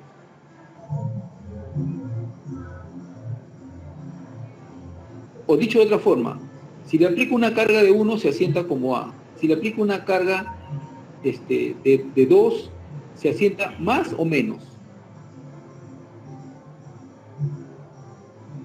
A ver, creo que no. Sería más, ¿no? A ver, yo tengo una carga, tengo una carga como A. Para los dos tengo una carga como A. Acá voy a utilizar una zapata de este tamaño y acá voy a utilizar una zapata de este tamaño. ¿Cuál se va a sentar más? ¿El 1 o el 2? El 1. El 1. El 1, ingeniero. El 1. Y ahora les hago una pregunta más. Si yo aplico esta condición aquí, de acuerdo a esta ecuación, ¿cuál se va a sentar más? ¿El 1 o el 2?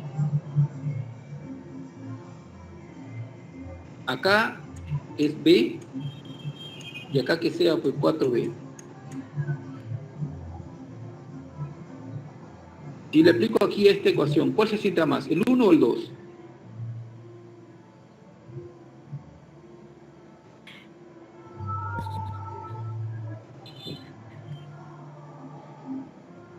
Lo mismo, el 1. ¿Ya? ¿Por qué? Si aquí es B y aquí es 4B. Aquí sería 4. Es que estoy distribuyendo la fuerza en mayor área. Y cuando distribuyo la fuerza en mayor área, voy a tener menor deformación. Sí. Plátanos.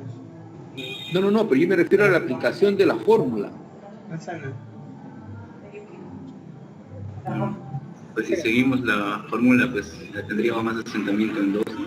En 2, ¿sí o no? Claro, pero si nosotros analizamos, es lo siguiente. Claro, aquí va a ser, en vez de colocar B, va a ser 4B. Pero aquí en carga, ¿cuál sería? A entre 4, ¿sí o no? Este valor, ese es algo que a veces nos confundimos. La ecuación del asentamiento, estas dos están ligadas. O sea, si aquí aumento el valor de B, aquí también debería aumentar el valor de B, porque esta carga que es igual, este valor de carga distribuida es el peso dividido entre el área. ¿Cuál es el área? B por L. O sea, si yo aquí aumento el valor de la base, en este lado de acá debo disminuir. Y por eso que ahí viene la pregunta que me preguntó uno de ustedes. En una losa, claro, en una losa, esto va a aumentar grandemente, pero también esto va a disminuir grandemente. Entonces, al final, se va a seguir cumpliendo la lógica, que esto va a tener más asentamiento que esto. No sé si por ahí iba la pregunta. No, creo que preguntó, porque Luis preguntó, no recuerdo bien. Sí, correcto. ¿Cuál fue la pregunta, Luis? ¿Está asociado a esta ecuación? No, lo que pasa que, a ver, bueno, yo he visto en los estudios de suelo, yo no he hecho estudios de suelo, pero, o sea, veo que hacen siempre la comparación, ¿no? Uno por resistencia, que es la que nos ha enseñado, ¿no? Pero si yo tengo para zapatas, ¿no? Y la verifican con la esta de asentamiento, y la que es menor, eso pone en la capacidad, ¿no? Claro, limitando a un asentamiento esperado. Pero la pregunta era la aplicabilidad de eso cuando es platea, ¿no? Porque así sea la de resistencia, voy a tener pues una platea de no sé, de 20 por 10, es una inmensa área, ¿no? Entonces voy a tener una gran capacidad, no de repente 2, 3, sino 15, 12, ¿no? ¿Es así ese valor de capacidad que se puede tomar? Claro, por la siguiente razón, porque en una platea, como les dije, ¿no? La capacidad portante del suelo depende del valor de B. Si este B es bien grande, como una platea, esto se va a crecer.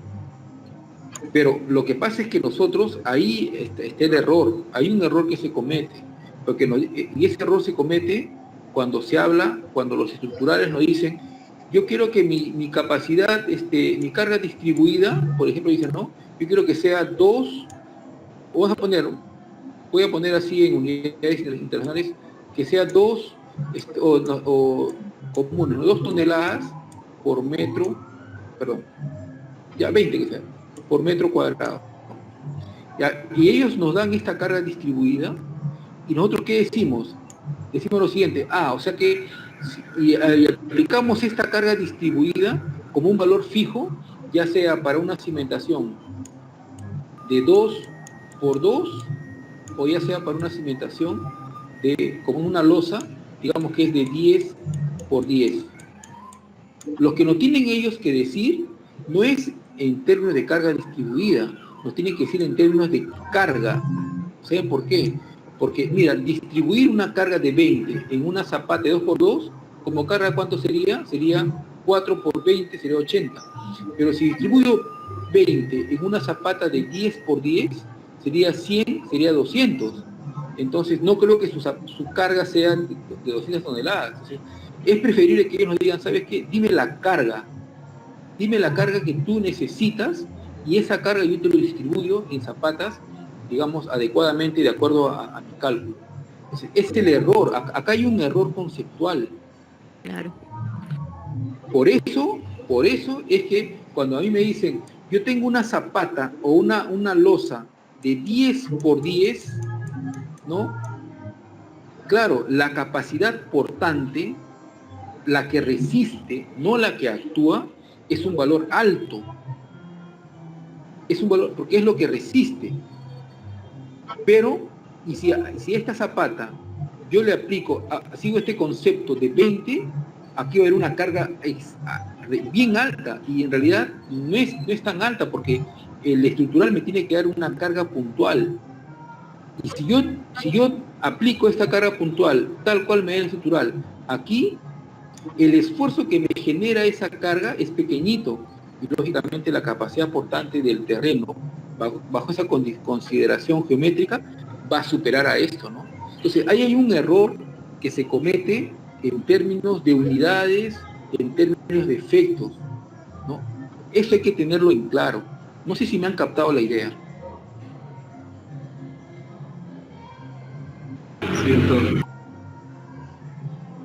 Entonces, por eso es que tenemos que decirles al estructural, ¿sabes qué? Yo quiero que me des la carga, no me des carga distribuida, dame carga.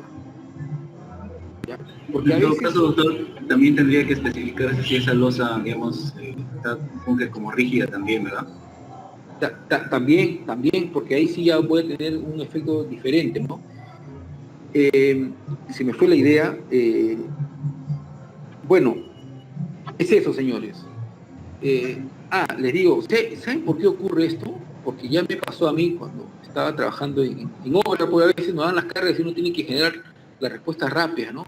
Y los estructurales, ellos manejan este valor de término de cargas como esfuerzo. ¿Y qué es lo que esto nos produce?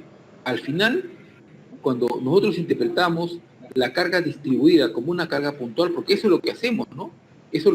Distribuimos esto en toda esta losa y sale un valor de carga enorme. Es ahí que se generan los excesos, pues, ¿no? A veces generamos pues rellenos controlados para poder mejorar el suelo de 2 metros, 3 metros, y nos sale todo un rellenazo para construir una losa enorme, y que va a soportar un tanque de 2 por 2. Y uno dice, o sea, que está sobredimensionado, ¿no? Claro, porque hemos entendido mal el concepto de cargas y esfuerzos. Eso es lo que tenemos que entender, son dos cosas totalmente distintas. Esfuerzo, cuando me dan esfuerzo, me tienen que decir cuál es el área de aplicación. Me dicen, ¿cuánto es tu diseño? Yo necesito un esfuerzo de la clásica, ¿no? De 2 kilogramos por centímetro cuadrado, pero ¿en qué área? En 1, perfecto. Yo no te voy a dar en 1, yo te lo voy a mejorar. Voy a ampliar la zapata y te voy a dar con otro valor. Entonces, eso tenemos que preguntar. ¿Cuál es el área de contacto que ellos manejan este esfuerzo?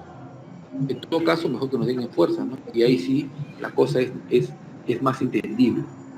Claro, es que cuando ya dan la fuerza, cuando ya se da la fuerza en toneladas por metro cuadrado, ya se ha asumido intrínsecamente el área de contacto. Claro, esfuerzo, ¿ah? Cuando me dan la fuerza en metro cuadrado. Cuando me dan el esfuerzo, cuando me dan la carga es diferente. Ahí yo tengo la libertad de ampliar la zapata porque me dan una carga. En cambio, cuando me dan esfuerzo, yo no sé cuál fue su criterio de diseño para definir ese esfuerzo. Ese es algo que se tiene que se tiene que definir.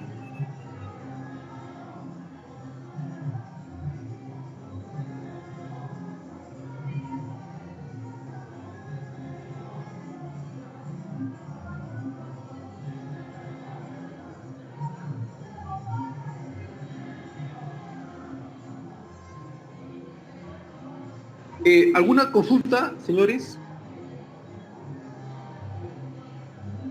Estas cosas son buenas discutirlas para que también se generen, digamos, discusiones, ¿no? Y que nos entreguen bien los resultados para después hacer un diseño adecuado, ¿no?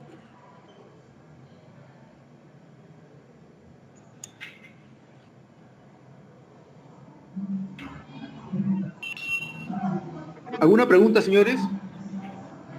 Vamos a ver este ejemplo, ¿ya? Este ejemplo es un ejemplo muy simple, de forma rápida.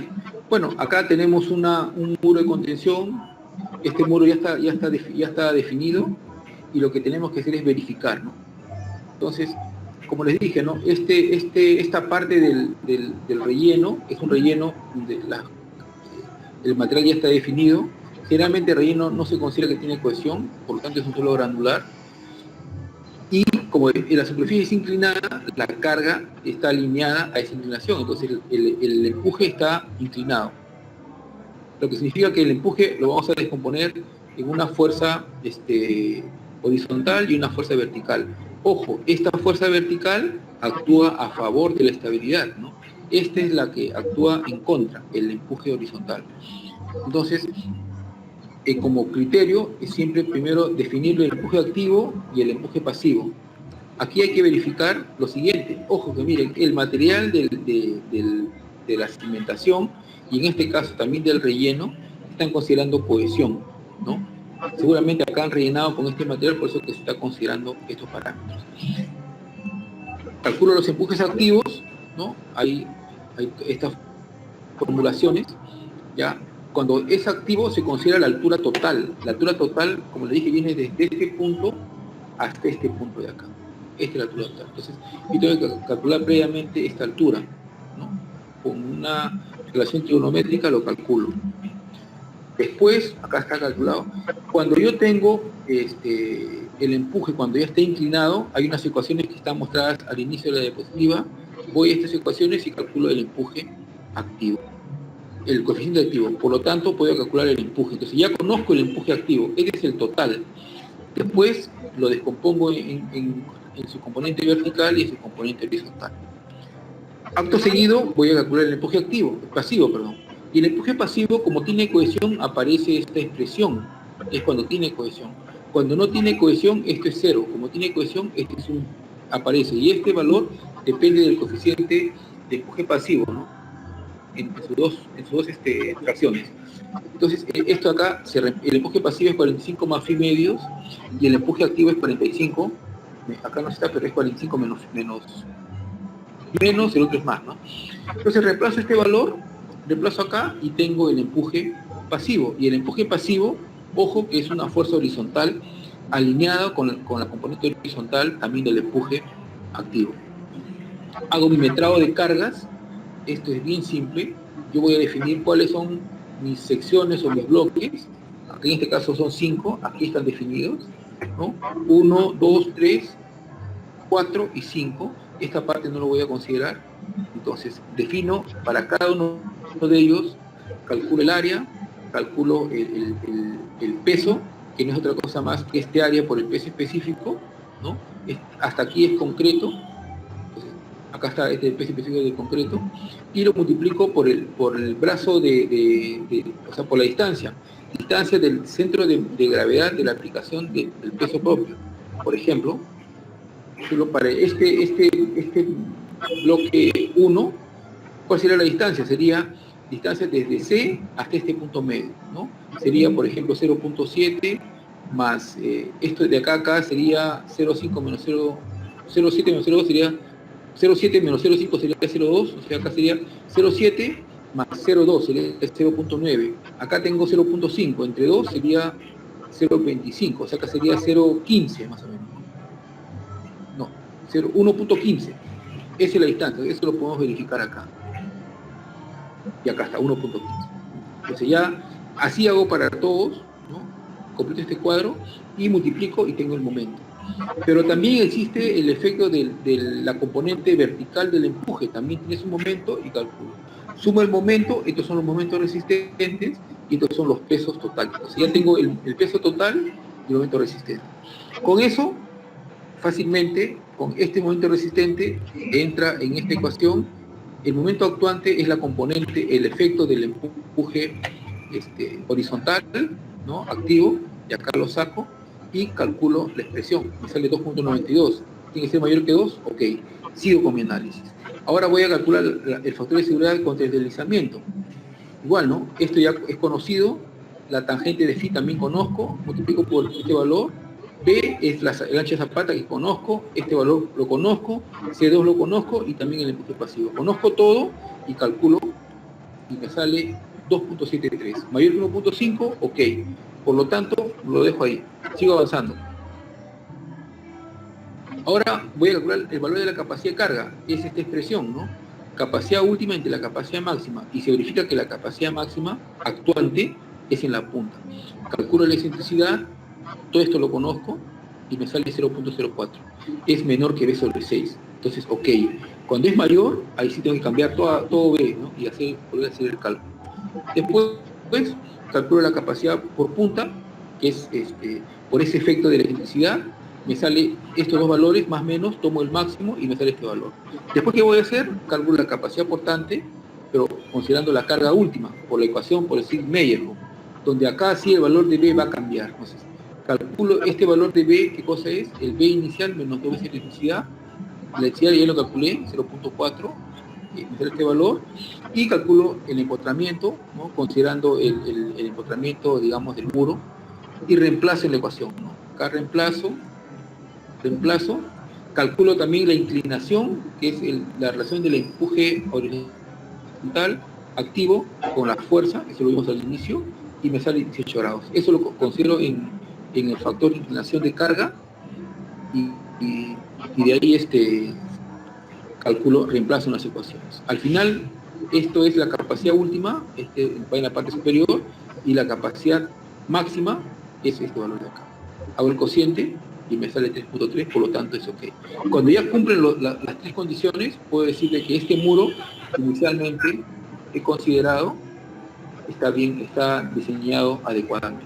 Si no hubiese cumplido uno de ellos, yo tendría que hacer una modificación, ¿no? Ampliar la zapata, ¿no? O de repente, no sé, básicamente ampliar la zapata.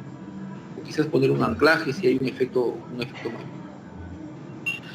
Señores, eso es el objetivo de esta reunión, ya, es estimar, entender el cálculo de la capacidad portante en una como cimentación de un muro, donde ahí se aplica las condiciones de digamos, fuerzas excéntricas y de cargas inclinadas. ¿Alguna pregunta? Doctor, buenas tardes. Doctor, estaba leyendo hace bastante tiempo un artículo donde mencionaban que en España utilizaban como relleno el tecnopor o el poliestireno. En este caso diría, dentro de la gráfica que tenemos el muro voladito en el número 4. Disculpe, no le escucho bien, le escucho un poco distorsionado. ¿Ahora sí? A ver, por favor, de nuevo. ¿Es mejor ahora, doctor? Ahora está mejor. Le decía, estaba leyendo hace un tiempo un artículo donde en España utilizaban el poliestireno expandido, o sea, el tecnopor, en el relleno en muros, técnicamente lo utilizaban. Mi consulta era con qué parámetros la densidad puedo tener, pero el ángulo de fricción para un poliestireno, asumiendo que va a ir como relleno en la gráfica, sería en el 4 y 5, ¿no? ¿En qué parámetros podría trabajar? Bueno, es una pregunta un poco complicada, ¿no? O sea que lo que usted me dice es que en el relleno están colocando un termopor. Así es, doctor, así es lo que ellos están reutilizando el termopor y colocan ahí como parte de su solución ambiental, ¿no? El termopor.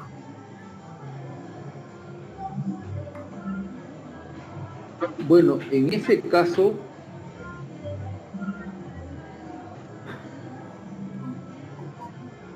está complicado, no sabría qué parámetro considerar, no sabría. Porque el estudio específico podemos hacer, pero el ángulo de fricción también a mí se me hace complicado, que podríamos utilizar, ¿no? Esa era mi duda. No he visto el desarrollo completo de cómo hacer técnica. El hecho de considerar ahí ese material, al final lo que va a ocurrir es que el material que está, por ejemplo, el material a contener, porque esto sí sería suelo natural, ¿sí o no? Así es. ¿Ya?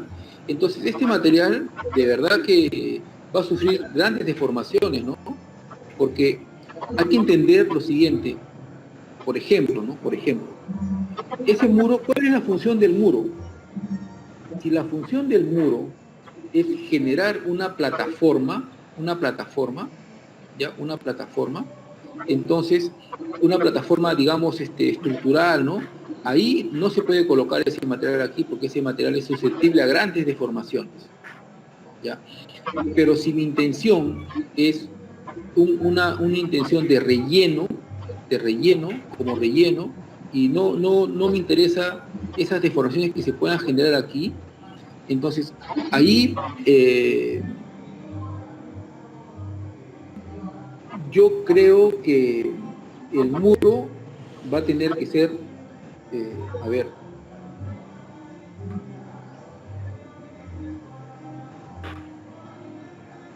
va a tener que ser como si fuese, pues, ahí yo el muro, yo lo diseñaría básicamente por gravedad, ¿no? Porque es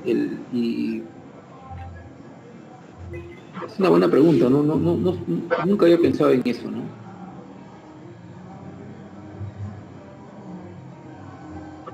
Ahí el muro ya no sería un muro básicamente sería una zona de acumulación de materiales, indistinto, y esta zona va a sufrir grandes deformaciones. Lo que se podría ahí asumir, al final, en una condición a largo plazo, este material de acá va a empezar a introducirse en este material este material, digamos, externo, y va a empezar a comprimir, ¿no? Y al final este material, si inicialmente le hemos configurado en este espacio rectangular, con el peso del suelo, va a tornar, digamos, como que va a sufrir algunas deformaciones, y yo tendría que considerar esos parámetros en esa condición final. Porque si yo le considero un valor de phi, ¿no?, menor, yo estoy diciendo de que este empuje va a ser pequeño. Ojo, que el valor de phi que voy a considerar aquí depende mucho del empuje. Entonces, si yo pongo un valor pequeño, densidades pequeñas, ángulos de fricciones pequeños, yo estoy diciendo que este empuje también va a ser pequeño. Pero no es tanto así, porque acá hay una masa que está actuando. No sé si me dejo entender. Sí, doctor, sí se deja entender. Claro, porque no es cuestión, yo creo que ahí el empuje que voy a considerar ahí, voy a tener que hacer una aproximación, y no va a depender mucho del material que estoy colocando aquí como relleno, ¿eh? Porque al final todo este muro va a tener que soportar esta masa. y esa masa no es masa blanda de termopor, es una masa de suelo. Entonces yo tendría que hacer ahí algún cálculo, alguna estimación de un material, de una mezcla, ¿no?, entre el suelo y ese material. Entonces, particularmente, ¿qué es lo que yo haría? Consideraría, pues, en una condición más desfavorable, tomaría en consideración el peso específico de este relleno, ¿no? Y simplemente esto actuaría como un material que no va a aportar, inclusive, ¿no? Acá sí, para el cálculo del peso del muro, acá sí considera el peso específico sí sería reducido, pero el ángulo de fricción no colocaría un valor reducido. Va a tener que ser un valor cuyo, inclusive yo le daría el material, el ángulo de fricción de este material del relleno, que está, digamos, detrás, ¿no?, de esta zona, digamos, mejorada, ¿no?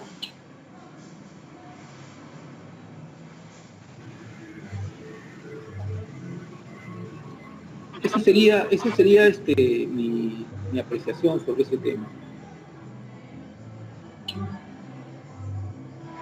Gracias, doctor. Bueno, señores, no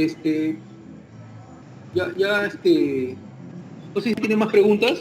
En todo caso, lo dejamos ahí. Y me pasan esa información de esa, cuando el factor es la capacidad portante aumenta con el sismo, me lo pasan para verificarlo, y la siguiente clase lo conversamos. ¿Ya? Entonces ahí quedamos, señores. No sé si tienen alguna pregunta.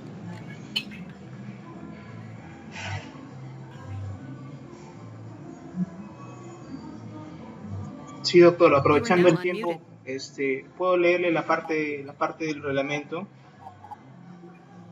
Sí, pero te sugiero mejor que me lo envíes y yo lo reviso. Okay, ya, mejor lo reviso y ahí lo veo más tranquilo. ¿Ya? Ok, gracias. Listo.